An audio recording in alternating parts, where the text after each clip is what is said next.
Boys and girls, ladies and gents, welcome to another episode of Clutch Conversations. It's your boy Mike. We back at you one more again, live on a Thursday night, man. I hope everybody doing all right, feeling good, feeling great. We're having a chilly night in Gainesville, Florida, but we're feeling good, feeling great. Gonna have a blast on the cast tonight. We got the homie Robbie from RG and Reptiles in the building. We're gonna get to the show in just a second, but first and foremost, shout out to my lovely wife, Takara. Appreciate everything you do. Appreciate you holding us down. Y'all make sure y'all show her some love in the chat, man. Drop a comment, drop some support.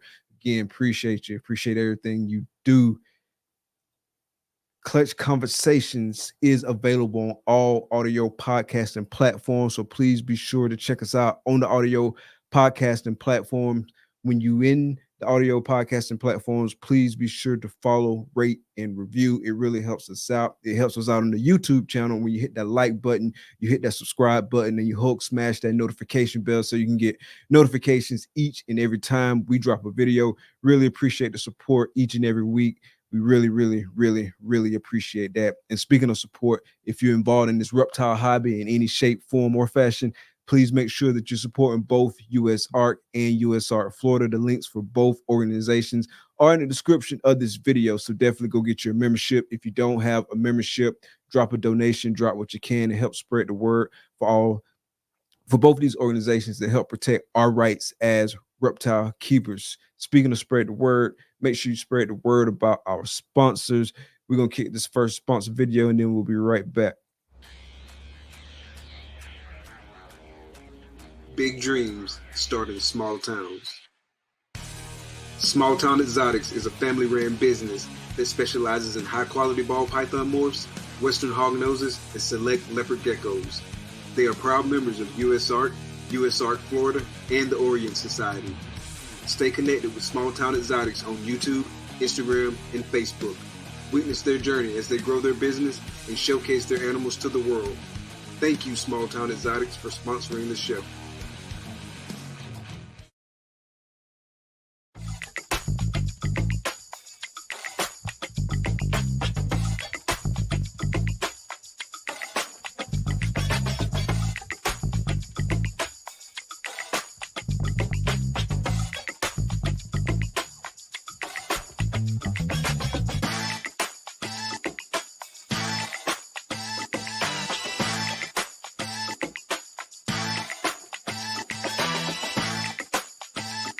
Art comes in many forms. At Armless Angels, it comes to life. Shout out to the homie Justin. Shout out to the homie Shane. Really appreciate, man. Really appreciate all the support, man, and y'all having confidence in the team. Let's see who we got in the chat tonight. We got the homie Herbert from HB Reptiles, man. Y'all make sure y'all go check him out, man. Appreciate the support, man. Y'all make sure y'all checking out all the dope stuff he's doing. He's got some real nice projects. Paul, what's good, homie? Paul from Large Marge Morse, what's good, bro? Appreciate you coming out. Appreciate the support. The homie Big Wiz in the building again. What's good, homie, man? I appreciate you coming out. Appreciate the support. Rock, what's good, bro? Appreciate you coming out. Appreciate the support. And what's up? Appreciate you coming out. Cal, what's good, brother? Appreciate you coming out. Appreciate the support. We got one of the sponsors in the building. What's good? Jason in the building. Appreciate you coming out. Appreciate the support. What's good, bro? Stephen Jones from Morph Constrictors. Appreciate you coming out, brother. Appreciate the support. And we got Wifey in the building. As always, we're going to stop it right there. Appreciate you. Appreciate everything you do.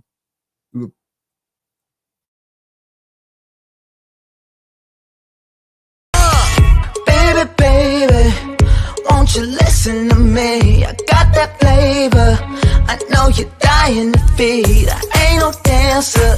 Just got some hip in my feet. Now throw your hands up. Ooh, you bring the lighter. I got the fuse. You make a fire. I'll add the fuel. Follow my lead. Just watch the shoes. Gotta turn the heat up. Get this cool. Who you know who looking like this for real? Who you know who looking like this? Who you know who looking like this for real? Who you know who looking like this? Who you know who looking like this for real? Who you know who looking like this? Who you know who looking like this for real? Who you know who looking like this?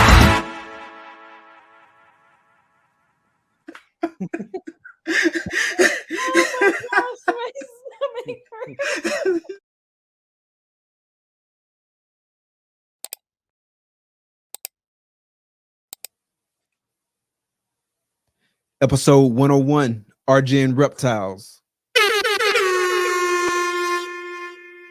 What's good, bro? How you doing? Hey man, how's it going? Thanks for having me on. Yes, sir. Yes, sir. Good to have you on, man. We finally linked up. Yeah, took a little bit, but thanks for being flexible and allowing me to come on.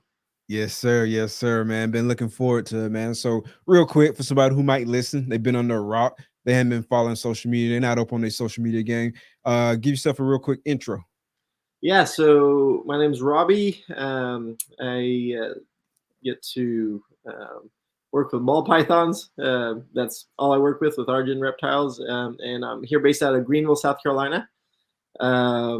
Only a couple of years into the breeding aspect, but I've been big fan of reptiles for a long time. So originally had snakes around 1998 to 2002 when I was in high school. And before that, like most of you guys, you know, just running around catching snakes and trying to sneak them into the house, that kind of thing. So yeah, that's definitely not me when I was young, man. When I was young, I was scared. I was scared of snakes, bro. Big time. yeah. Oh, Well, yeah. Like I would walk a different direction if I saw like a snake. Like I remember walking home, and this was like as an adult, bro. Like literally probably like in my mid-20s, right? I remember walking home one night and I saw a snake on the not driveway, but on the concrete. Like it was like a black snake or something like that. It was something that was most likely non-venomous, but I didn't know nothing about snakes, right? And so like I was scared, and I remember walking like the whole long way just so I didn't have to pass by that snake. But that snake was probably way more scared of me than I was of it. Yeah, that's funny. It is funny to see how people react to snakes. So I'm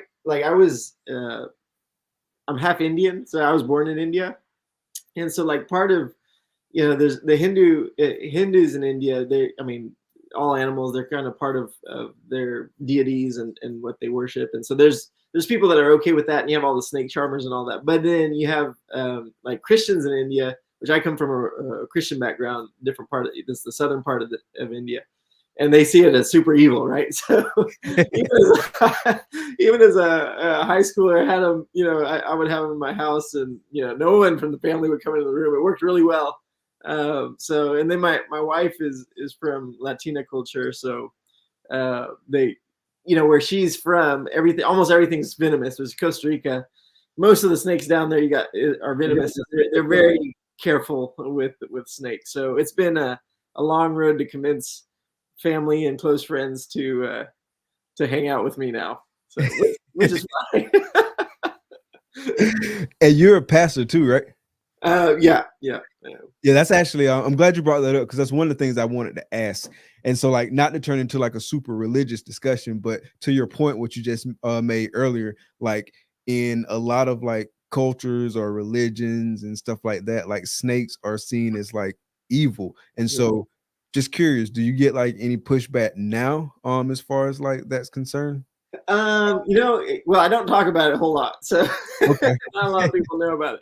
But like, you know what, those who, let's say folks that are hanging out at my house and I'll come and show them the snake room, like it gives a totally different perspective on, they start to see them as just animals. And then when you show them as, you know, oh, look, you can make this color and take it and make this pattern and all these different things, it breaks down things pretty quickly, as far as any religious prejudices or anything like that. And I mean, even how people conceive a pet snake versus like a snake in the wild, I'll still jump when I, uncover something and I'm not expecting a snake outside or something like that. So I think just it's when people begin to understand what you're actually doing, and then I'll explain like the business side of things, and they're like, oh, okay, I get it. That kind of thing. So I've actually not had hardly any pushback. I mean, there's jokes, right? The snake handling church type jokes and all that. It is what it is. In our culture, you're still probably kind of seen as weird anyways if you have reptiles, and I think that's changing. It seems like it's changing a lot with a lot of the influencers on the social networks and stuff like that. But I mean, it is what it is. So yeah, it'll be nice to see like more and more people start getting into the hobby and start like appreciating the hobby, not just being like trendy and it's something that you try to like get in and get out, because a lot of these reptiles like live for a really, really long time, and so they need care just like any other pet that you keep. And so it'll be nice to see like more and more like serious like enthusiasts and hobbyists and folks like that just continue to enter the industry. Like it would have been cool like for me, or I feel like it would have been cool like if I'd have got in like way back in the day and kind of seen like the growth from like let's call it like late 90s, from when I would have been able to like first buy my own stuff to now. That would have been pretty cool to see. But again, I was scared of snakes in the late 90s, so man, I shot myself in the foot with that one. Yeah. So I would like so when I was in high school, I guess like 98 was when I was like a freshman in high school, I guess. And I had like, I think 8th grade, I bought some garter snakes from a friend. He brought them to school. I stuck them in my locker. I brought them home. My mom found out, that kind of thing. But because I couldn't have them, like I would just devour anything that I could find. And at that time, there's a website called kingsnake.com. And so I would learn everything off the forums there. And so, and like when I graduated high school, I ended up moving down to Costa Rica, and there you can't really have snakes, but I mean, it's the best herping you can imagine. It's anything you can find. I mean, any animal, like if you want to see birds, if you want to see reptiles, if you want to go fishing, it's just an amazing country. And so I didn't get to keep anything, but I kept my eye on what was going on. When we moved back up to the States, which was early 2010, so like 2011. Okay. Even my little kids, I'd take them to a reptile show, and I realized pretty quick it wasn't the same market as before what I knew. But I could also see that it was a lot bigger. Like I'd just go to our local show here in Greenville, South Carolina, and it was just packed. And that was different. I would go because I grew up in Dallas. Okay. I would go to the whatever. I don't think it was NARBC at that time, but there was a show in Arlington. I remember that much, and I'd go, and there were lines out the door, and that's when I first saw I think Bob Clark had a whole table full of pieds. They're like $25,000 each, and I mean it was mind blowing. I remember when I saw my first pied at that time, I was like, I'm gonna have one of those someday, and then I saw the price. I was like, oh, I'm never gonna have that. But yeah, so it's just been off and on, and then finally in 2020, basically, I was able to convince my wife. Actually, my kids were able to convince my wife to let me get one, and then I was like, "Hey, look, I can make more." once we opened that can of worms, or that bag of snakes, whatever you want to call it, it was over. So it's been fun though. Nice. So what was that pickup? That first one? First pickup, man. Well, like I said, last time I was really in the hobby, albinos were like $5,000, pieds were like $25,000, and I was on Morph Market. I was still looking on King Snake because that's all I knew, and then a Morph Market ad popped up, and I clicked on that. I was like, oh wow, this is amazing. And so I was looking through male albino het pied.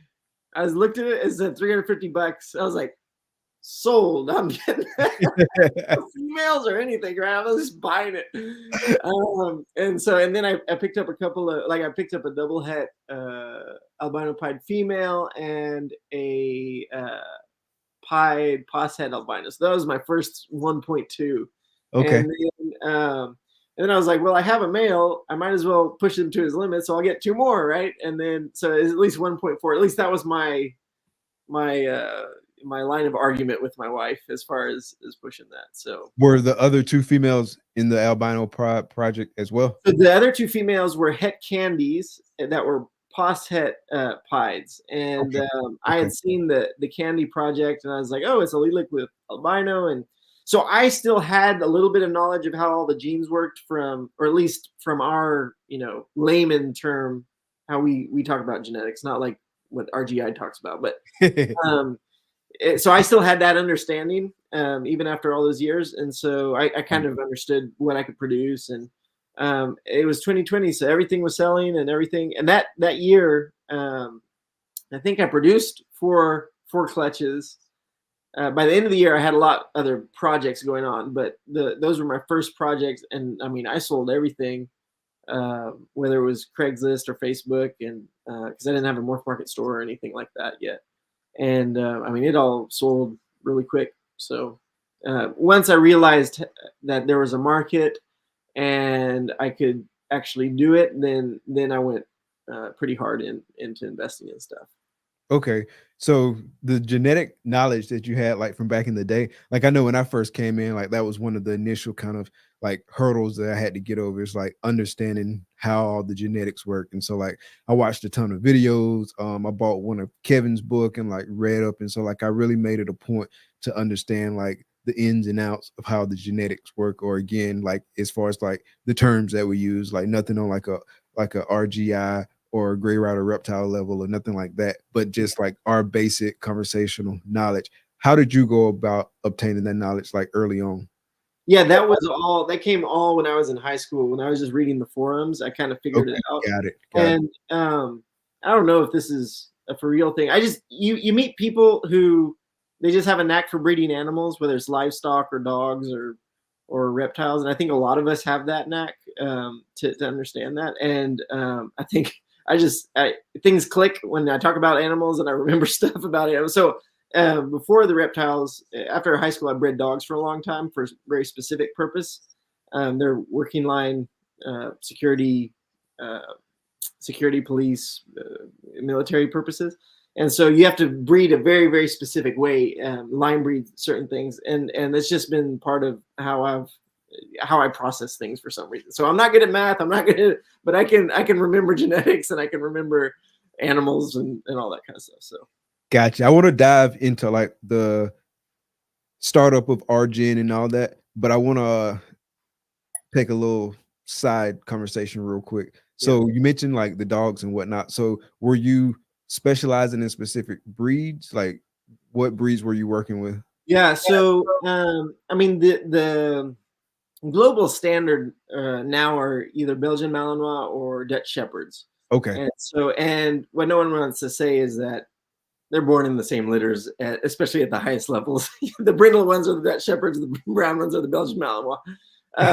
It's literally, especially when you go to the more specific, like what they're called the Dutch lines, the Dutch police lines, KMPV lines. A lot of those dogs, they just breed whatever works because that's their only point.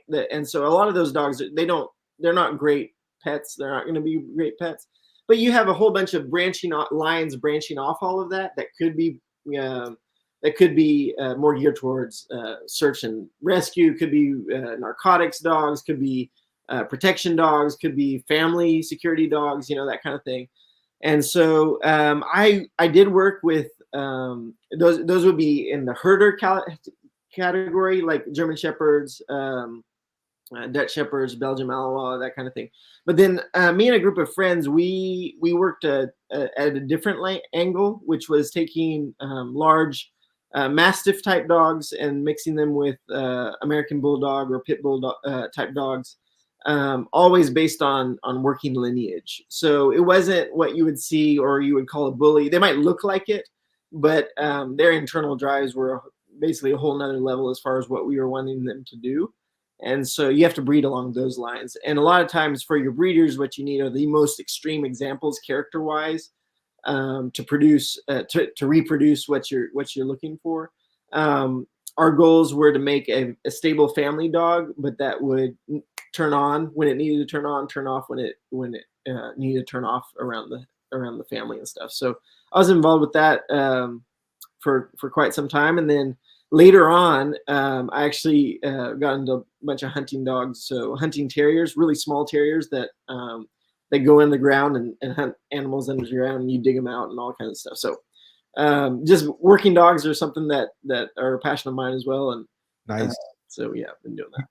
So what specific like character traits, like what were you looking at to identify like if that dog was kind of like the turn off, turn on kind of dog and like a good candidate for breeding and passing along those traits? So stability, and we call it nerves, solid nerves, if they have solid nerves. So some dogs, if you stand behind a fence and act crazy, they'll go off and they'll bark.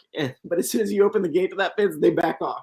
So it's normally fear driven or, very nervy type of dog, nervous dog. That's not what you want, because that kind of dog will just bite your kid or whatever. That's not what you want. So what you want is a really, really solid, stable dog. He's not going to jump at loud noises. Things don't stress them out. They're actually pretty chill. And yet, at the same time, if they can perceive a threat, then you need to take them to that level where they will engage that threat. And so having it's a dog that is able to go between drives. So you have fight drive or flight drive. Those are like more survival type drives. With dogs, you have what we call prey or play drive. That's where those dogs that just go crazy over a ball, right? Or they go crazy going after squirrels. They have high prey drive. You have dogs that have high defense drive. That's where they turn on really quick as far as they perceive a threat really quickly. You have dogs that have very low drive for certain things. They won't be, so it's just not at that level where if you hide that ball, they'll forget about it after 2 minutes. What you need, if for a search and rescue dog or a narcotics dog, you need a dog that's going nuts constantly because he wants to find that ball. And so you have to really bring it all together. And I'm not a trainer. I've worked with a bunch of trainers, but I'm not a trainer. But you have to bring all that together in your training to eventually bring you to a place where you have a dog that's stable enough to understand everything. So it's not just the commands, but he's able to read the situation and understand what's going on. So that's why when you get to like executive level protection dogs, low pricing, you're looking at 20, 25 grand. The high end dogs are $65,000, $75,000, and they're coming both from, high or lineage of dogs that are known to work well, but they're also coming from, their mental stability is proven, and they've got a very, very high level of training. And so, and you can imagine that takes, 3-4 years of work. So when you think about how much time and money and effort goes into that, then that's why those kind of dogs are so expensive. And really, most of those dogs, they're just one piece to whatever security system that person is leading. And a lot of these are high end, high wealth individuals. And so that's just part of their security, their tiered security. And what a lot of times is those dogs, their job is to engage a threat and give you time to get out your gun, get away, whatever it is you need to do. Because and those dogs they'll fight well, and they love the fight. They actually love a good dog is going to love what's going on, what's going down. They love to engage. But when you get someone who's trained, or someone who's on drugs and is not feeling pain or something like that, a lot of what the police have to deal with, those dogs take a beating. And so, they're tools. They're tools in that sense. They're tools that are used by these different companies, stuff like that. So. Gotcha. Yeah, I never thought about it like that, but that's very interesting. How long did you do that? I did it for more than a decade, probably. Nice. You have a dog now?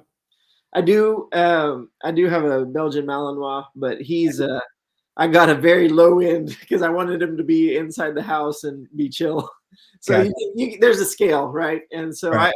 I purposely got him from working lines, but he's just a chill dog that if someone comes to the door and he barks, hopefully someone will get scared. I don't think he's going to do anything else than that besides look scary. So, but that's what I need. Like, otherwise it's too much work. It's a lot of liability, it's and you got to keep those kind of dogs engaged. Like ones that are like high drive like that. You definitely got to keep them engaged. Yeah.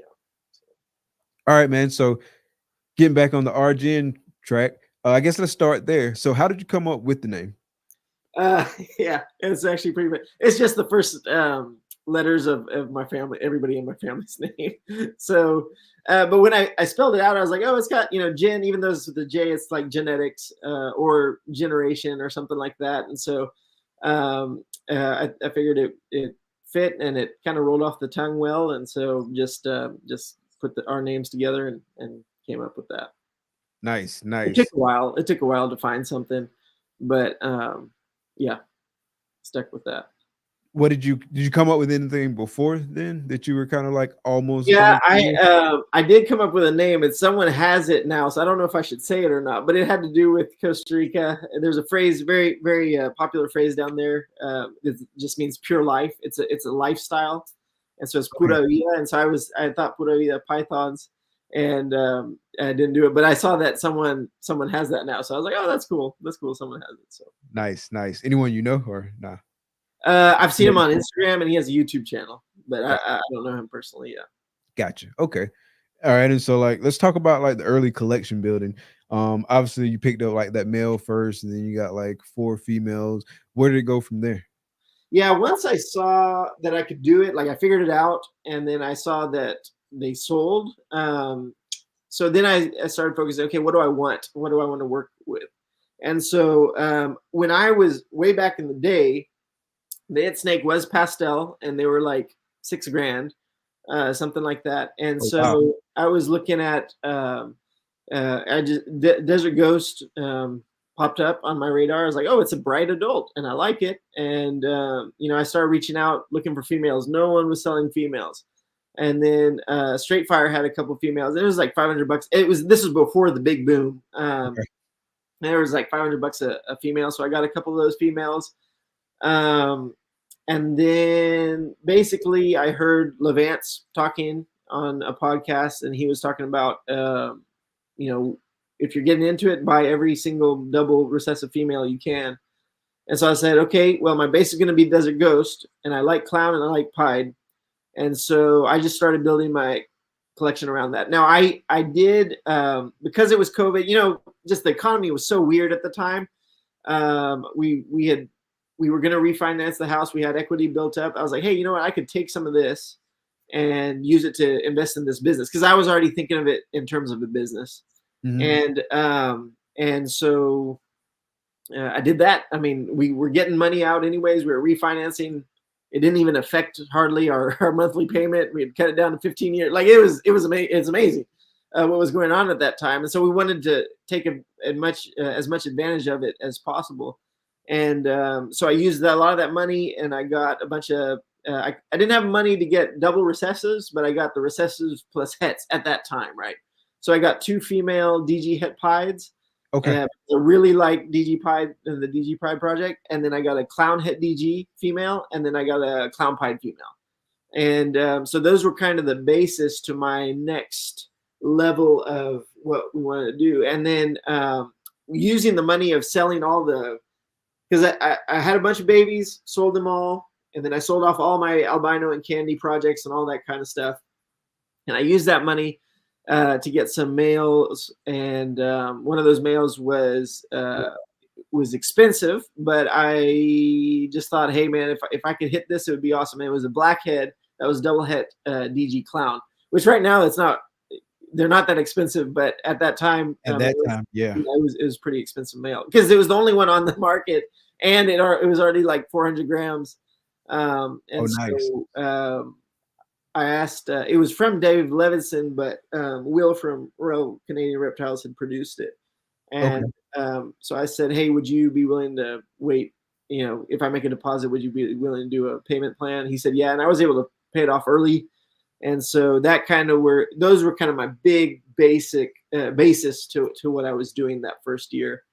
And we did get lucky and hit the double visual with blackhead in it. And so that just kind of took off, or that's basically the basis to my whole collection now. Was that double visual a male or a female? Yeah, as a male. Oh, nice. Yeah. So he's going to a bunch of females this year. and he's an amazing eater. He's an amazing breeder. dude's amazing. So is this your first year breeding him or second year? this is my first year breeding him. Okay. But he's one of those, you know, it's happened with a couple of males. They just eat well and they grow even more than everybody else. Like I don't feed them extra or anything. They just happen to grow. Yeah. So I hit a male this year that's extremely. He's going to be the next level of to our DG Clown Pied project, and he's already like he hatched in August and he's like 500 grams, and I mean I feed him once a week just like everything else, and just grows. You know. I'm hoping that sometimes works out. Say again. I'm hoping that transfers over as to him being a confident breeder as well. So. Yeah, hopefully that works out for you. It's crazy how like. I mean, I guess it's not crazy because I mean it's the same thing like with people or any other kind of like living organism. But yeah, like some of them, man, you don't feed them any differently than you feed others, but like the growth is just like world of difference. I've got like clutch mates that they get fed on the same schedule, basically.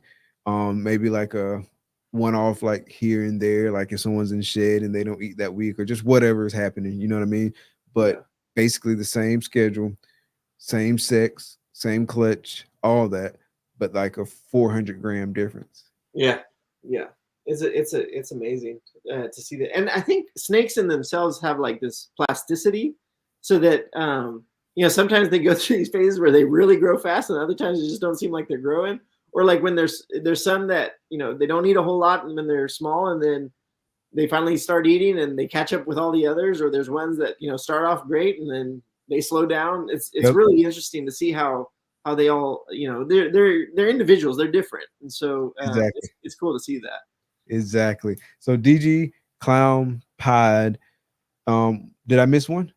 No, that's the basic. That's basically all I have. So what drew you to those projects specifically? Well, like I said, DG, I think it's just seeing adults that look great. And so I like that. Clown, I think is just,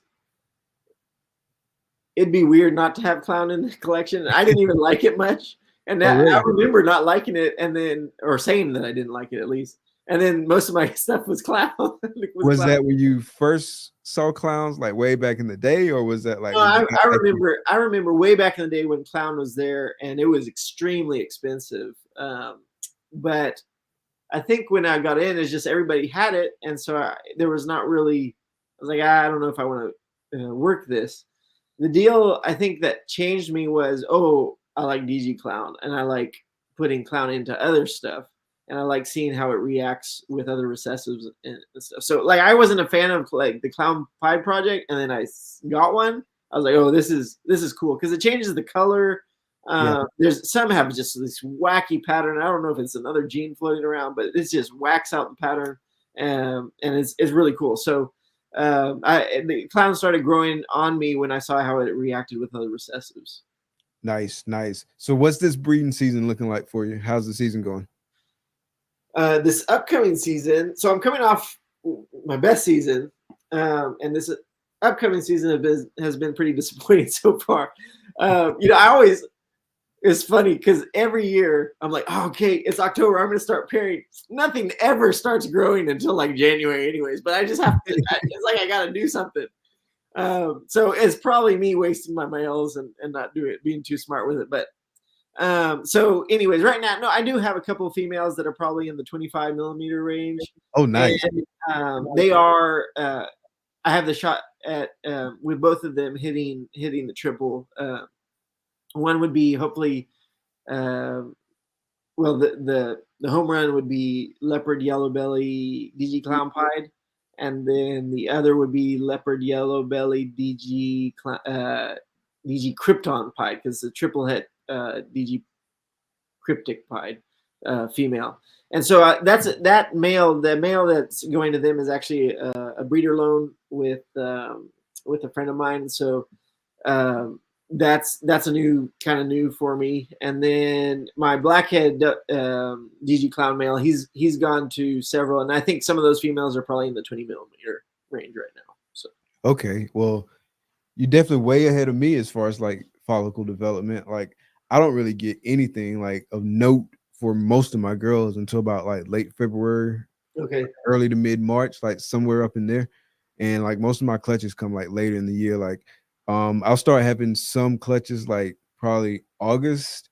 Then it gets really heavy like in September, October, and then it kind of like tapers off about mid-November. And I even had like I've got 2 clutches that got laid in December, and then I got them in the incubator now. I think we're probably on like day 25 or something like that. But I've only ultrasounded once for this season. And the biggest girl I want to say was at like maybe 10 to 12, something round about there. That was where the biggest girl was. And she was a girl that reabsorbed on me last year. Yeah. And I was really looking forward to that clutch because I was hopefully gonna hatch like some confusion clown combo animals, but she reabsorbed on me. I had like the worst luck with like just my confusion clown combo stuff. And so like I got one more shot, which is in the incubator, but 2 of the 9 eggs, I looked in there the other day, 2 of the 9 eggs look like they're going bad. I'm not gonna do anything with them. I'm gonna just leave them there and go full term, and maybe I'll get like a nice little surprise. But I've yet to have that happen to me. Like I see people saying like, this is why I incubate until there's no debate. I was gonna throw this egg away, and then boom, I got like this 34 gene combo snake out of it. Yeah, there you go. That never happened to me, man. No, it's not happened to me yet either. Oh man, confusion clowns, man, those are really cool looking. I think how they blow up the pattern, that's a good project. I don't have, actually, I do. I have one female. Well, she's supposedly confusion, but we don't know because she doesn't look like anything else that we've seen. But I got her as I think a red stripe, yellow belly confusion het clown female. She looks pretty cool, but I'm not sure. Red stripe, yellow belly confusion het clown or clown? Het clown female, yeah. Het clown female. Okay, nice. And but I posted a picture of her, and everybody's like, she doesn't have confusion. So I don't know. She doesn't have confusion? That's what most folks were saying. But she doesn't look just like red stripe yellow belly either. So she's on my Instagram. She looks crazy looking. So I don't know what I was trying to see if I could pull it up real quick. Yeah. She you should be. She's like there's one where she's like on a white background, I think. And but yeah, she came from a Pompeii to a confusion het clown breeding. Okay. And so that was the best that the breeder could guess. Pompeii to confusion clown, you said? Confusion het clown, yeah. Confusion het clown. Okay, gotcha. But yeah, I know she's on there somewhere. It's one of my most liked pictures because she's crazy looking. Yeah, it's, let me see if I can show you. Put you on the solo. I can figure out how to do it. Oh, nice. Yeah, it's blurring out a little bit. But yeah, so she's pretty cool looking, but I don't know everything that might be in her. Yeah, hopefully she proves out for you. Yeah, we'll see. Hopefully, yeah. Confusion is one of my favorite genes just in general. Codon or recessive is definitely one of my favorites, and I hope to hit some confusion clowns. Like I need it. Yeah, I need it for my project. Like, yeah.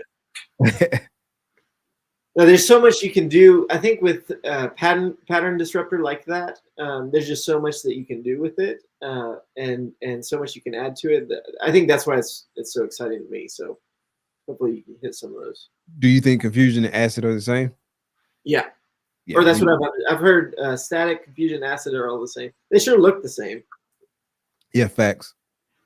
Yeah, I feel like they're the same too. What do you think about this hurricane stuff? You're not. Do you work with any hurricane? You don't have any? I do have a red stripe, or she's possible hit red stripe, but she's yellow belly hurricane het clown female. I'll tell you this. I mean, they're saying that's the same gene. I have no problem with that. But hurricane, if you look at the examples, at least for sale on Morph Market, it seems to be. Maybe it's line breeding or something. It seems to be a much higher quality of pattern disruptor or whatever the gene is. It just seems to be a whole nother level of quality in most cases. I have seen like the super tricks, and those look pretty cool as well. But like when you compare, but even in hurricane, I guess, I mean, I have seen some hurricanes that don't look like hurricanes as well. So, yeah. I mean, I've seen some that I would have sworn were super hurricane, and they're telling me no, it's just hurricane. So that's kind of where what you want to get. I'm guessing if you want to get into that gene, that's what I would probably be doing. So Yeah, I would say I would agree with that. I've seen like both extremes with like both genes, right? Like I've seen like some really, really nice hurricanes, and I've seen some really, really meh hurricanes. Yeah. And I've seen some nice trick stuff. I feel like Abe, and maybe I'm biased because I bought some of it from him, but Abe has like some of the best trick stuff like out there from what I've seen. And so I got like a real nice trick het clown girl from him like a couple years back who should be doing some work for me this year. But she's like really, really nice. Like for a while, he was thinking she may be Trojan, but he wasn't sure. I don't think she's Trojan, but she's just a really good example of like trick. But then I've seen like some other trick where I feel like they're trying to trick you because I don't see nothing there. No.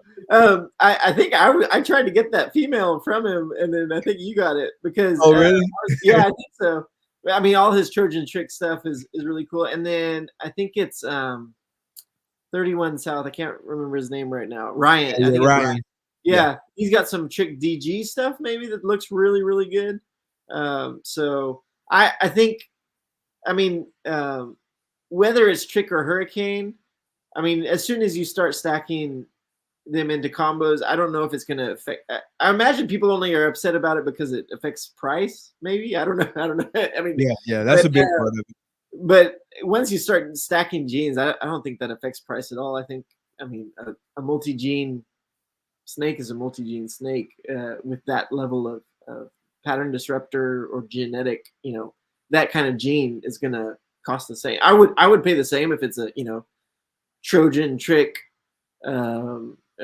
Clown compared to a hurricane Trojan clown, it probably looks similar, and it's still desirable, and there's not a whole lot of them available. So yeah, like genetically speaking, they probably are the same. I mean, obviously those tests aren't infallible, but it looks like the evidence is lining up to where they're genetically speaking, at least they're the same. But I do feel like probably there's some examples of some stuff that was like line bred, and so there's like really good examples. So yeah, I would agree with that. And it is, I mean, it's something we can learn from, I think, in the ball python hobby at least, because it doesn't seem like we do a whole lot of line breeding. Every other animal species that people do, they line breed for certain traits. Yeah. And so, I mean, you can just imagine what line breeding would do. Line breeding on the best of best would do. It'd be cool. Yeah. I've been a lot more selective than I was at first in terms of like picking out animals too. Just like even with like a gene, like I know the morph's there, but I want like the best example that I can find. Like if it's an example that I'm really not impressed by, then I'll pass on that animal, because all the animal's going to do is like pass down that unimpressive like version of that gene, and then I'm not going to be happy. So I might as well look for what I want and get what I want. Like buy cool stuff, breed cool stuff, make cool stuff. Yeah. No, for sure. And I think as we mature, like personally, as we mature in what we're doing, I think we start to realize that. And overall, that helps the hobby, because we're pushing out the best that we can. Facts. And that our resources allow us to. So facts. So I realized I skipped right over last season, and didn't really ask questions about last season, but you said last season was your best season. So what made it so good? Yeah, let's see. I hit a lot of good odds on what I was going for. Last season was really focused on DG Pied, and so I had an excellent male to sire all those clutches, and so was able to, like, I have a really small collection, so I think I did a total of 9 clutches out of whatever 12, 13 pairings. Almost all were based around DG Pied. I did a couple that were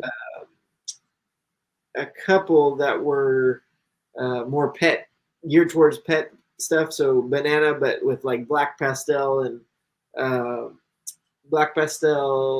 yellow belly, orange dream, and supposedly calico. But unfortunately, it seems that it wasn't calico and it was scrambler, and I sold everything. And I sold the male that had it as well. Oh, wow. So I messed up on that one, but I didn't know. I didn't know, and I was just trying to move things and get things sold. So, but I let everybody figure it out.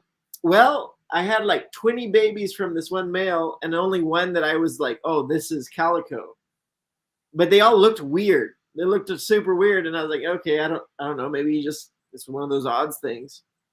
And then I started watching Chris Hernan's video, who the male came from. He's like, oh, a lot of my stuff has scrambler in it. I was like, shoot, that's probably it. So I texted him and I sent him pictures. He's like, yeah, that's probably scrambler. I was like, hey, you gotta be kidding me. I had it all over my collection. I got rid of it all. So one of those lessons that that you learn, not to get rid of everything. If it looks cool, probably should keep it, because it might be something else. So dang. So what was your most powerful holdback that you produced last year? So I had two. Probably, I mean, I kept a ton back. So I have I hit really good odds. I had like 5 clown combo double het DG pied females. I had a couple. What genes you got floating in those? So they're not. Well, one is pastel, but I did move her. I traded her for something. Okay. So she was a pastel inchy clown double het DG pied. Although both pastel and inchy, I think, are fine in the DG Clown Pied project, just because of what I think so. doing. Yeah. And then I have 2 inchy clowns that are double het DG Pied. I have 2 clowns that are, or 2 hatchling clowns that are double het DG Pied. I have a female adult that's about to go. That's one of the ones that's about to lay. And then I have 2 DG. I produced 2 DGs that are double het clown pieds. I moved one of those. There's females, all females. And then I did hit a couple of triple hets, but my best holdbacks. So I hit 2. I hit a male and a female. I hit one male that's a stranger DG pied, that's het cryptic. And then I hit a pastel stranger DG pied that's het clown, and she's a female. And so those are 2 out of the same clutch that, I don't even know how to put a number on what those might be, what those might sell for. However, I know what I can produce in the coming years with those. And so when you start mixing what I've been working with my DG Clown stuff, which is for this year, just a lot, it'll be, Blackhead, Stranger, Orange Dream, DG Clown Pied, craziness kind of stuff going on. So that's what I'm hoping. And I like Cryptic and Krypton, and so I'll be mixing that stuff as well. Yeah, those are some nice genes to have floating around in that project. Yeah, I wanted to go the darker genes in DG, just to try to highlight the contrast. I do think pastel and DG is still, people might not like it, but man, it's you compare like a inchy DG to a pastel inchy DG. Pastel inchy DG blows, in my opinion, blows it out of the water. I mean, it just takes it to a whole nother level as far as brightness and contrast. And the pastel blackhead DG, oh my goodness, man, it's crazy how good they look. And so I think mixing some of these dark genes and light genes into DG and then adding the other recessives, that's kind of what the way I'm going. Have you seen like that blackhead confusion pied? I think that I have not seen. Oh, it's like super orange, right? Is it really orange? No, this one was really dark and like really smooth. Like okay, I haven't seen. It's hard to explain, but yeah, I saw one the other day. It was at least blackhead confusion and pied. There might have been like one other gene in it, but it was real smooth. Like kind of had like a mocha look. Like if I'm looking for like a way to describe the color and just like how it looked, it was really nice. Like I was surprised that was the interaction. Like I was pretty impressed by it. Yeah, people don't they might know this now, but blackhead and pied, it's hard for me to say there's a better gene than pied than blackhead. Like it adds pattern, so it's not as much as inchy, but it'll add pattern, and it brings in these it like intensifies the darkness. So when you mix it with like an orange dream or something, it just this crazy orange black chocolate color, and it's really cool. So I'm hoping if the male will do his work, which he hasn't done great so far this year, but if he'll do his work. I'm hoping to hit a blackhead DG Pied, maybe even with like a blackhead orange dream DG Pied this year. Yeah, that'd be dope. I hope you hit it because I definitely want to see it. Yeah, I would like to see it as well. So best of luck on that for sure. Yeah. Hey, I want to take a real quick break for the sponsors. We're going to kick that video, and then we'll be right back and touch on a couple more subjects. Cool.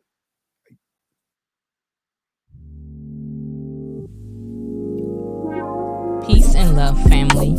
We invite you into the heart of our serenity, Ancestral Royal Pythons. At Ancestral Royal Pythons, we're not just breeders, we're nurturers of love and growth. Each of our high-end ball pythons is a tribute to the grandeur of the natural world and our dedication to quality. Reach out today and bring one of our creations into your home. This is Ancestral Royal Pythons. Your journey begins here. Here's to the exciting world of Ebony and Ivory reptiles. From unforgettable parties and events to keeping and hatching some of the dopest reptiles in the reptile hobby, we're all about education, quality, integrity, and respect. Hit us up and see how we can help make your next project a reality. Experience Ebony and Ivory reptiles, where fascination meets fun. Ebony and Ivory Reptiles. Shout out to the homies, man. Appreciate you, Jason. Appreciate you, Matt. Really appreciate the love. Appreciate the support, man. Y'all make sure y'all go out there and check out all their social medias. Check out their dope productions. I know both of those guys gearing up for like a really heavy season for 2024. So y'all make sure y'all be checking that out. So speaking of the breeding season, you were saying that things were starting off kind of slow for you. So talk about like your typical timeline for your season. So I think the females actually only start, for the most part, they'll start building in January. The earliest I've gotten clutches maybe April, but most of them come in the June to August time frame. And then this past year, I had some random clutch late in December. She just decided to go for some reason. And so, but most of it, and it wasn't, and the clutch was a weird clutch. So, but most are between, basically June to August. Gotcha. So when your girls are building, and I know it's probably different from like girl to girl, but do you tend to have like girls that like start build really quickly and go through the cycle like at a pretty quick rate, or does it drag out? I know most of my girls, I feel like it drags out all through. From what I can tell, so this is really the first season that I'm actually using an ultrasound. Okay. And I'm not good at using it. I'm having to learn a lot. And so, but most of the time I start seeing them, just try to observe them. It seems to, they'll be like kind of on a growth trajectory, and then all of a sudden they explode. Like it seems to happen really quick, like almost within a month. I'm sure there's a lot happening before that, but then you can just finally see it in that month. But it seems, to me, it seems in the 3 to 4 month range that they decide they decide to go or not to go in my facility, in my room.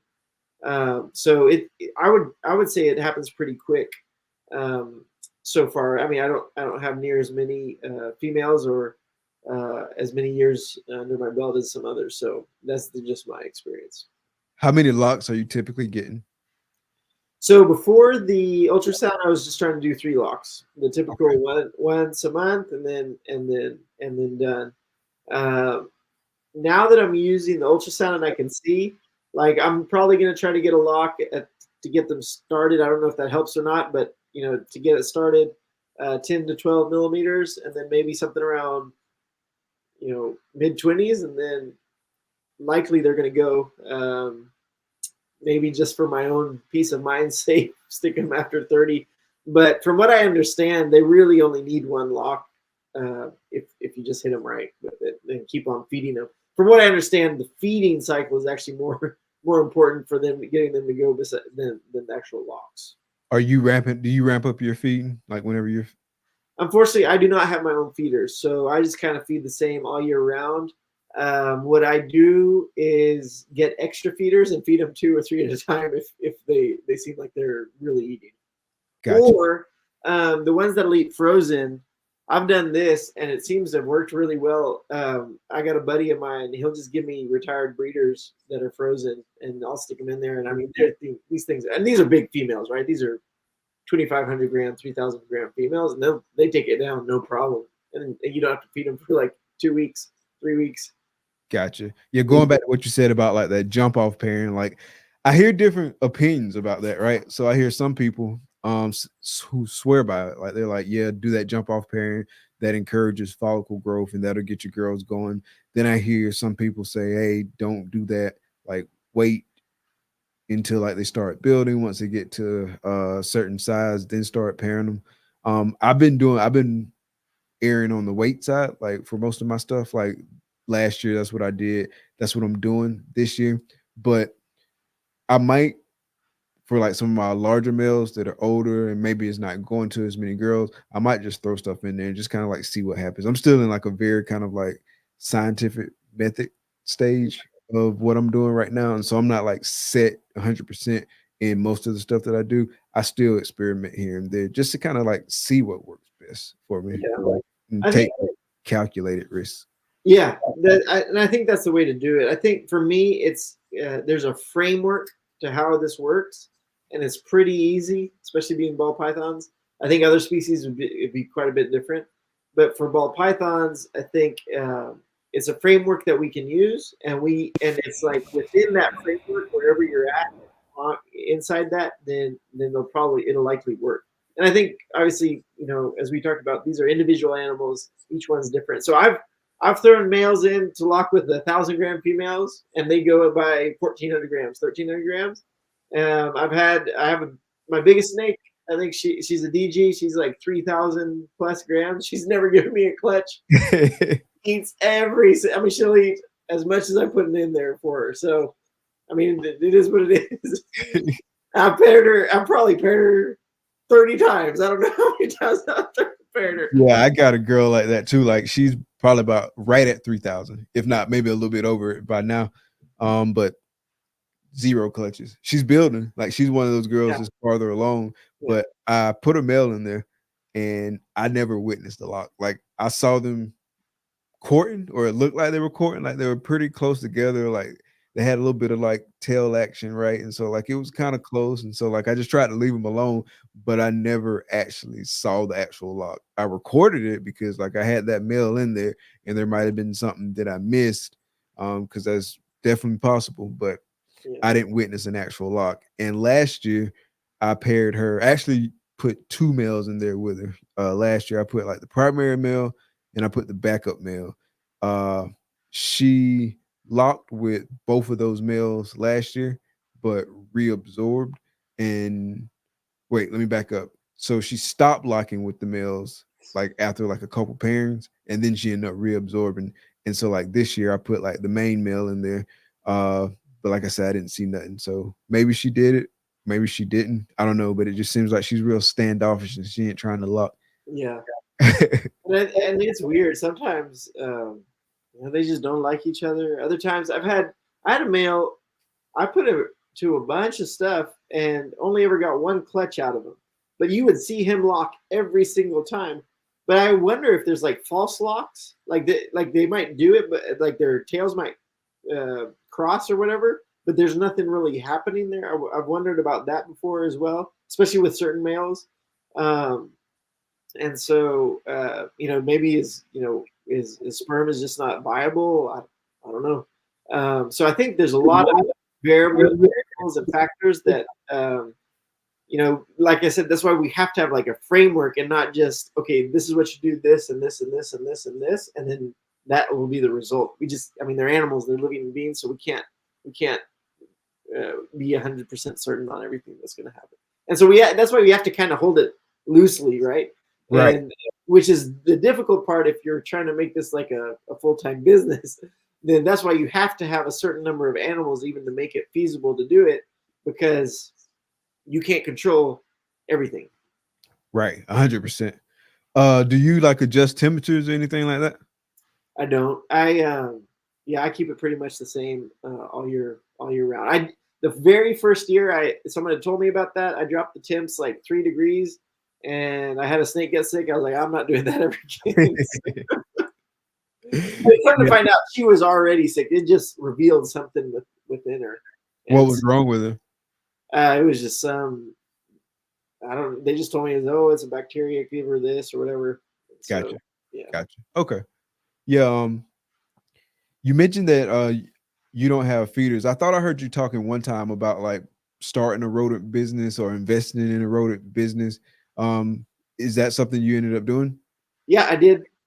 So yeah, actually, someone from church, I was able to get him to start feeding that. So it worked out well. And he's like, he's an IT software type guy, so he gets to work from home, and he's super perfectionist. And so he does a great job. So I invest in the business, but I don't get my feeders from him because we're trying to get more clients. And so I can't take up our product, or I don't want to take up our product. But I do have some really good guys near me that produce, and so I just get my stuff from them. Gotcha. Okay, yeah, that's pretty cool. So what's the show circuit like? In South Carolina? I know Troy was talking about like some good stuff. Are you near Troy? Which Troy is that? Balls and Strikes. Oh, I don't know him. Okay. I think, actually, I know of him. I think he's in Columbia. It's about an hour and a half away, if I'm not mistaken. Okay. So I've done one show, and I had 0 sales. But it was my fault. Like all I had was higher end stuff, and so I think my cheapest thing on the table was maybe $350 or something like that. And so I'm probably not going to move that stuff at our local show. So we've had Repticon forever.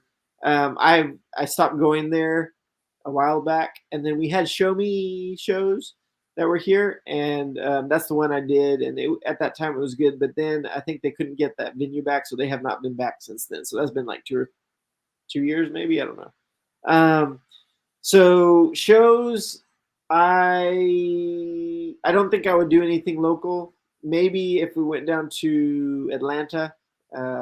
And did one of those there, but I hardly ever have enough to justify. I don't have enough inventory to justify doing a show. I'm hoping maybe because I normally go to the Arlington show. My parents live in town, so it's just the easiest big show for me to get to. So I'll someday I hope to maybe been there, but I've thought about the one now that's in Dallas. I think it's in April, and one of my buddies he got a bunch of tables, so I've thought about doing that. But I've got to see if I have anything to sell. So, so we'll see. True. Have you done any auctions? I did do some auctions, man. This is a big learning curve. So what are your thoughts on like the overall process so far and whatnot? Yeah, so I'm excited about it. I like it. But let's see. So my first auction, I made the big. I was learning. I was trying to figure it out. So I put one of my high end stuff up, and I put a clown double het DG pied female. She's like 500 grams. So I had a certain price in my mind what I wanted to get for it. And so I put a very high starting price, probably the highest starting price out there. and then I put a reserve above that. So I got 0 bids. I learned about that really quick. I learned from that really quick. It was fun to see that, because I started seeing everybody else put their auctions up, and you start seeing them get like 1 million bids. I was like, okay, yeah, I did this wrong. So the second one, and I was super happy that they allowed a second one, at least this month, but just because I think I was just trying to figure it out, right?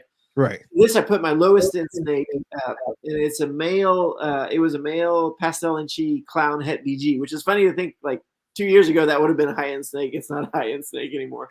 And this time I did no starting bid and no reserve, and so I got about I think I had them listed for $400, and I got $275 for them. Well, it was $225 plus shipping. And this I was like, what in the world? The guy gets it, and then I find out he's in Mexico. I'm like, I was going to include free shipping, but now I don't know what I'm supposed to do with this. So we worked it out. So it's been interesting. I'm excited about using it to move some of the lower end stuff. And I think it feels to me a lot of people there's some excitement about it. There's some momentum. People are buying stuff, and so I'm all for it. I'm excited about it. Yeah, like I like it as well. I've sold 2 snakes on the auction so far. Okay, great. Yeah. I'm ecstatic about it. Yeah. Now I did notice they're going for like 60 or 70% of the listing price. So I think one, that's the market we're in, and two, it's helping us see where the market is actually at. Like in our minds, it's at a certain point, and obviously we want it at a certain point, but where it's actually selling at. And obviously, it's an auction, so people are trying to get good deals. I understand that, but I do think it gives us a better barometer on where the market's at. Yeah, I would agree with that. Like the auction sales price in my mind might not necessarily be 100% reflective of the market value, but it does give you kind of like a good, like you said, a good barometer for where you're at. I do think just because it's the auction, there's like other kind of like factors and stuff like that has an effect on the price, but it's good to kind of like see like at least where stuff is that you post and like watch other like auctions and stuff that you're following for like projects and stuff like that. I do think the sweet spot is probably like your $500 to $1,000 animals. That's probably going to be like the kind of stuff that sells in an auction and you get like a good value for it. That's the kind of stuff that I plan on putting in there, and I'll probably like limit it to 3 days. Reserve price, I don't know, like I see all the posts and stuff. It's like the best thing to do is not have a reserve, and people are going to bid on it, this, that, and the third. But I tell you, like I posted an animal with no reserve, and I was like sweating bullets that like I was gonna like sell it for like $100, and I didn't want to sell it for $100, but I would have obviously like honored it because you know what I'm saying, like you understand what you're getting into when you post it that way. But it actually like got some good bids, and so it sold at a reasonable price too. But I do think it's beneficial for moving like certain animals, and I plan to like use it like every month. Like I'm exhausted until I ain't got no animals that fit in that category to post for an auction. I'm gonna keep doing it. Yeah, and I'll tell you, like I had stopped looking at Morph Market, and with the auctions now, I do look at it again. I just want to see who, if you see something that some confusion, hurricane, Wookiee, clown, and it's starting out at like $200, I'm gonna bid on it. There's a limit. I'm gonna stop, but you never know, right? So it's I've liked the feature. I've enjoyed the feature for sure. So did you, in terms of like the auction duration, did you use the same amount of days for the first and the second animal, or did you change that? No, so the first one I put up for 5 days, whatever the full amount of days was. And I think, if I'm not mistaken, I could be wrong, I think he limited it to 3 days now. It's limited to 3 now. Yeah. So I just put it up for 3 days as well. Okay. I'm thinking for the next one, it'll be interesting to see if the amount of days matter. It seems more like there's a couple starting bids, and then everybody waits until the auction is getting close to end to finish up. So I wonder if that, like, if you compress that into 1 day, will that work? Will that be the same day? Would you get the same amount? Or if you leave it for more time, if it's gonna go up? I don't feel like it is. I feel like either it's, people are just watching, oh, this has got 10 hours left, I'm gonna start bidding now, whether it started in the morning or whether it started 3 days ago. But I mean, I think Darian, who, I mean, I don't know personally or anything, but I would imagine that he's watching all that. So it'd be cool to hear what he's seeing from the back end. Yeah, that would be cool to like see like all the data. Like I see my animals, but it'd be nice to see like the data and all that. That's pretty cool and interesting.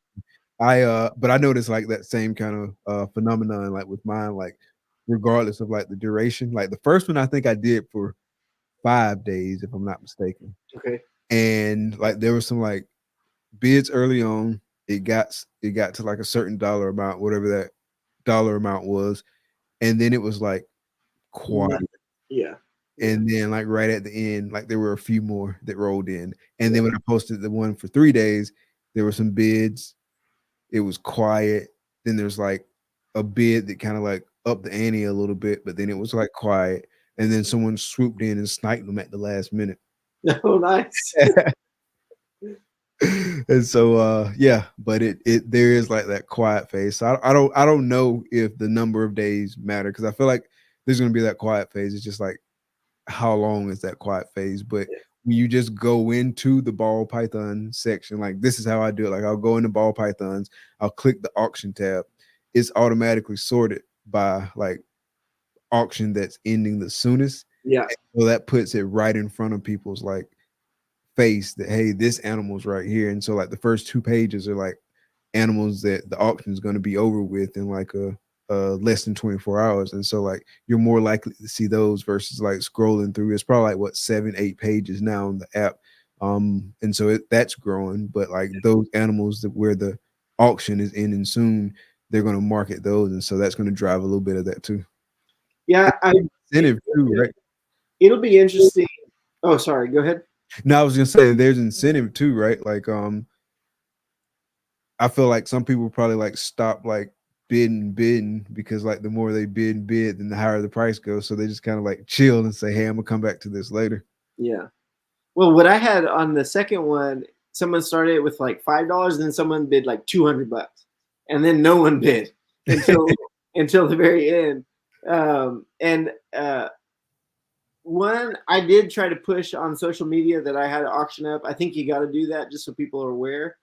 And then the other piece to that is, so because it's limited 3 days, you have new auctions every. I mean, it's changed now. So sometimes at the height, I saw maybe 100.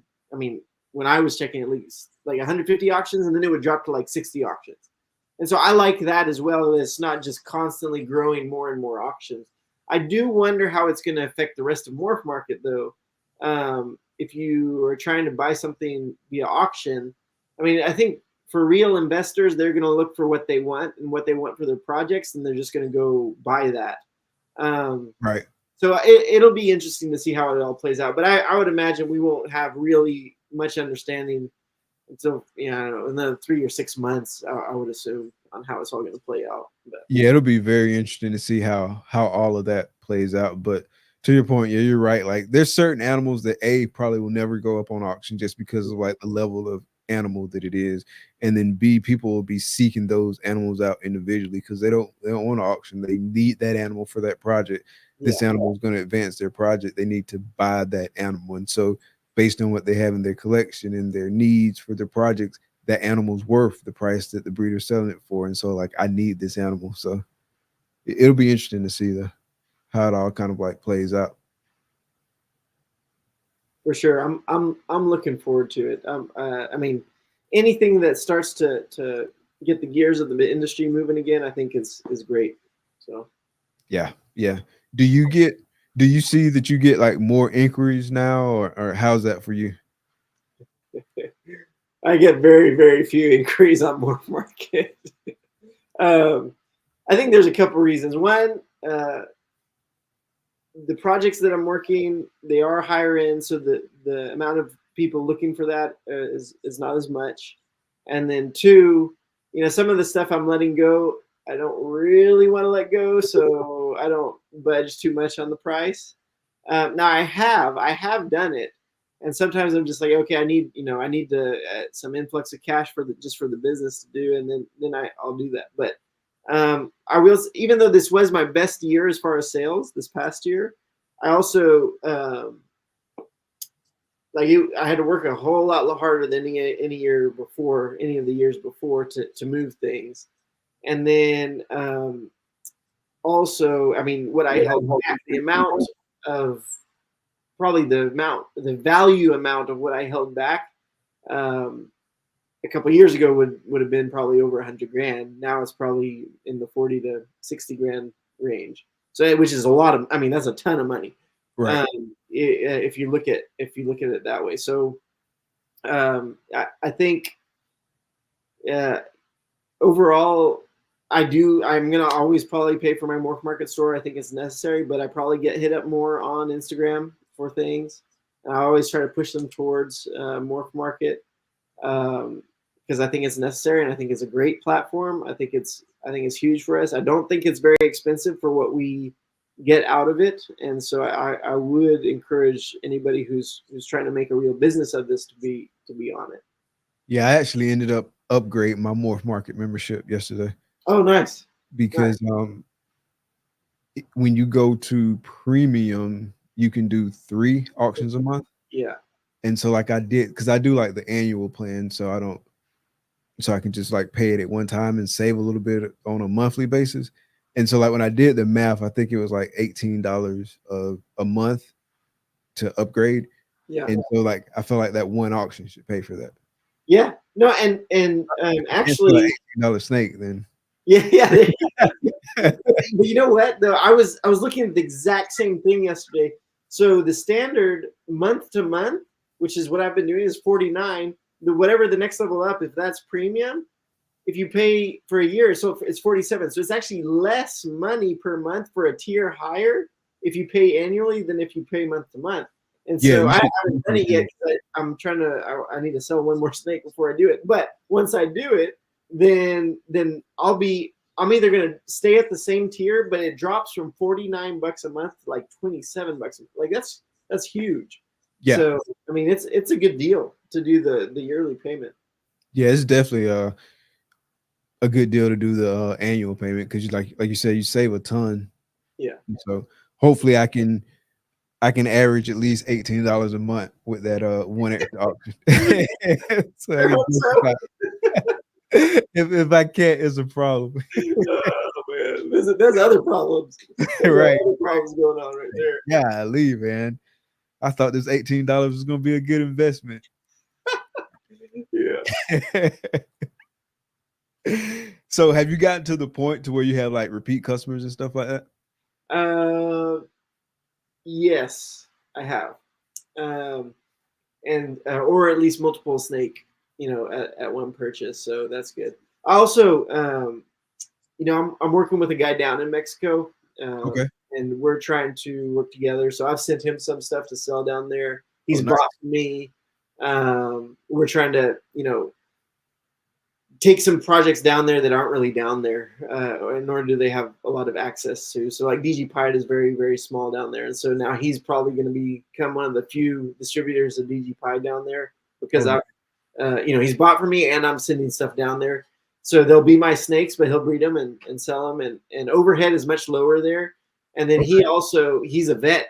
And so he's got credibility. He has all he has the scientific knowledge, health knowledge, and so I'm super excited to be working with him as well.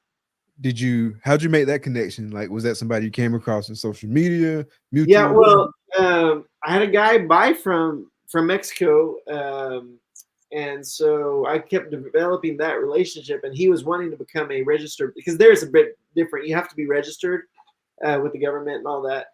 And he was wanting to, and he couldn't. For some reason, his paperwork couldn't get done, so he introduced me to this other guy, and so we just started talking. And I lived in Costa Rica for a long time, so I speak Spanish and know a bit of the culture and such, and so or the Hispanic Latino culture and such, and so we just hit it off, and it just started basically and trying to envision something together, and that's what we've come up with. So we're still in that phase, kind of like a neutral zone of transition of how does this look? Are you buying stuff from me? Are you selling it for me? Do I get a kickback? That kind of thing. But he's going to have some very, very high-end stuff that he's scared he won't be able to move in Mexico. So I said, okay, you send it up here, and I'll try to move it for you. And so it'll be mutually beneficial. Well, we hope that it's a mutually beneficial partnership. Anything business. Unfortunately, business relationships can be a very, very tight rope to walk. But it is what it is. If you can both benefit from it, it's a win for everyone, including our customers. Then that's what we want to do. So, 100%. Yeah, that sounds exciting, man. I hope that works out for you. Yeah, I do too. That'd be dope. That'd be dope. I think it'd be cool. And so I do have plans. Hopefully, maybe later this year to go down to one of their big expos, and I couldn't go down this past year, but hopefully be coming up this year. Nice. Yeah, that'd be really dope. You said DG was a project that there wasn't a ton of there. There's not a ton of there will be, but what I'm working with him right now is DG Pied stuff, getting him DG Pied stuff. Gotcha. Okay, yeah, that'd be really cool. That stuff will blow their mind. Yeah. Now you won't get as much money, I think, as you would up here, but at the same time, because the market, I mean, just people don't have as much money, obviously, in most of those cities. You have the guys that have a ton of money. There's very, very wealthy people down there, but for the most part, I think they're still in that phase where they're looking for $500 to $1,500. So selling a $5,000 snake down there probably is not super common. Probably a $3,000 snake is possible, but I think most of your sales are going to come $1,500 and under, because and they're willing to pay that, especially if it's already in country. It's a lot less risky for them because they don't have to pay someone in the States for it and then have to have it come through however they bring it down there, which, I mean, it's multiple steps of shipping, right? So you can't just ship directly. Gotcha. There's a snake in Puerto Rico that I saw, and I don't remember the morph, but I just remember it was in Puerto Rico, and I just passed on it because I didn't want to go through like all the shipping stuff, but it was a pretty cool snake. But like from what I hear, like the international shipping isn't as hard as like I got it in my head. So I might look into some of that stuff. Puerto Rico is different because it's a U.S. territory. Oh, yeah. That's a good point. FedEx does that, and I think Delta Dash does that. But the pain for me, because I shipped a snake down there, or two snakes down there. The pain for me was finding a vet that would do the health certificate thing that you need to give or to put in the box to send it down there. So that was more difficult. And then I've shipped to the UK and I've shipped to Thailand, but that I just let the buyer arranges that, and they just say, hey, ship it to this address here in the States, and they'll get it to me. So gotcha. What I do with that is say, hey, okay, I'll be responsible until it's in the hand of your importer exporter. Once it's in their hands, like I can't guarantee anything after that. I can guarantee everything up to that, and I'll accept and I'll eat that, and I've had to eat that kind of stuff. But after that, I can't guarantee. And they're good with it. I mean, they're the ones, they're investing a bunch. But I think that's probably why they mainly go to the bigger breeders who have their own CITES paperwork and function as their own importer exporter, which would be amazing. But I don't have enough inventory to justify that, or overseas clients to justify that. Gotcha. Yeah, I don't know what the hell I was thinking saying international with Puerto Rico, but I remember like how that setup was. I think I would have had to like go to the airport and pick it up. Uh-huh. And so I probably would have had to drive all the way to Jacksonville, which isn't that far, but it was a lot. Yeah.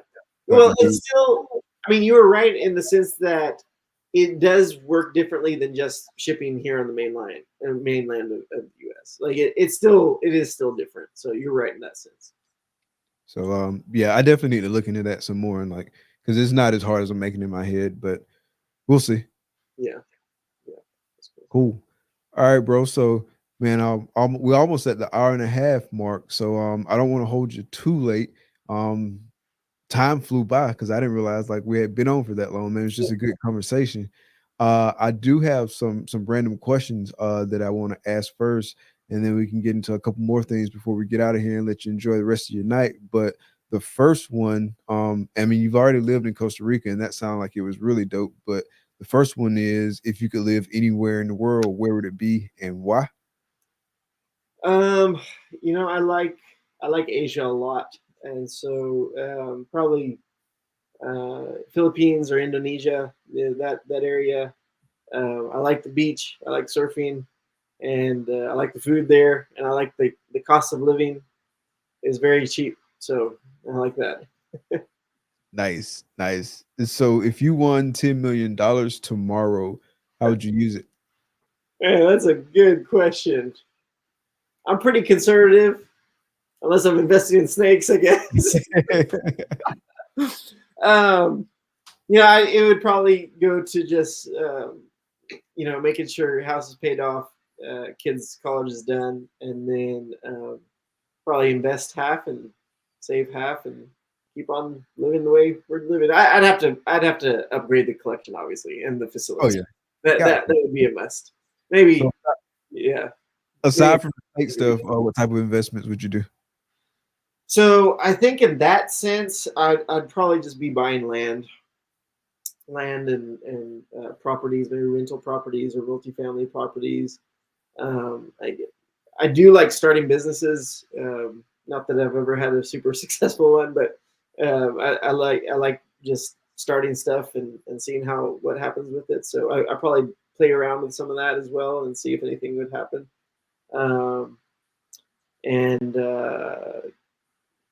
Man, it's funny. I don't trust the stock market much.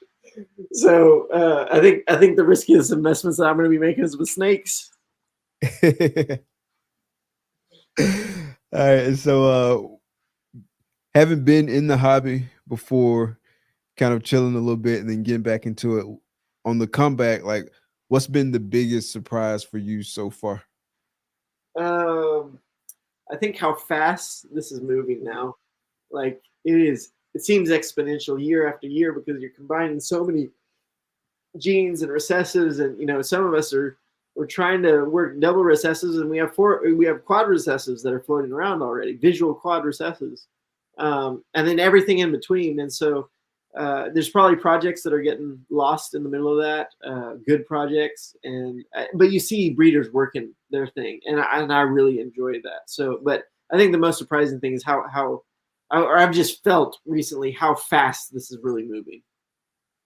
Do you feel like it's moving too fast? Like I know I've heard a lot of people say this, and in a lot of ways I kind of agree. Like there's like so much like double stuff that still needs to be done, but like to your point, we're in the triples, we're in the quads. Do you think it's moving too fast? What are your thoughts on that? I think it's moving too fast. I think we'll get to a point where we're going to have to start adding codoms back into the doubles and triples and quads, and that takes time. So imagine, if the last 3 years were kind of a bubble of just like exponential growth, if that was on the fast side of the pendulum, I would imagine it's going to kind of start swinging back as we all start to, like I said, as we all mature as people, and we want to really work our projects and choose the best of the best, and really focus down on what we want to work with. And I think that'll the industry will continue to grow, and then we can get some depth to it besides just being a mile wide and an inch deep. We'll get some more depth into the industry, I hope. Great way to put it. Great way to put it. All right, and lastly, bro, if you could have dinner with any 3 people, dead or alive, who would it be and why? Oh, that's good. Well, I think I gotta say Jesus. Whether you believe in him or not, I think the fact that history is kind of mapped around his life is a pretty important deal. I think one of my grandfathers, well, actually both my grandfathers at the same dinner table, but maybe the one that passed away when I was about 10 or 11. A lot of history, fought in World War II, that kind of thing. Would have loved to get more time with him. And then some historical figure, obviously, some historical figure, but someone who was probably, I'd love to understand one of these dictators, like just talk to, like maybe like, I don't know, Genghis Khan or Stalin or something, just try to get a grasp on where that mindset is coming from would be pretty interesting to me. Where human life is valued so little over their own ambition. That'd be pretty fascinating conversation, I think. So Gotcha. Yeah, I've had that answer before, or a similar answer too. Like not because like you agree, but you're just wondering kind of like what the heck is going on in your mind. Yeah, what drives what can drive a human being to do that kind of thing. So exactly. Yeah. Well, bro, it's been a great episode tonight, man. I really appreciate you stopping by to chat it up with us. Before we get out of here, tell everybody where they can find you and make any announcements you got to make. The floor is yours. Oh, thanks. Well, thanks so much, Mike, for having me on. It's been a lot of fun. So you can find me on Instagram at Arjun Reptiles, and then I'm actually on YouTube. So if you look at Arjun Reptiles on YouTube, obviously I have my Morph Market store, and I do have a Facebook page. I don't know if anyone follows it, but it's connected to my Instagram, so it'll be basically doubling up on the content there. But yeah, that's about it, and glad to have been here and been on and chat a little bit. Yes, sir, bro. Again, man, appreciate you sliding through and chatting with us. Speaking of chatting, appreciate everybody who came through for the live chat. Shout out to the replay game. Appreciate all of y'all. Shout out to the audio only gang. Really appreciate all the support each and every week. Well, that's going to do it for tonight's show. We're going to get out of here. You want to hang back for just a second, bro? Yeah. All right. Well, thank y'all for coming out. Be blessed. Peace.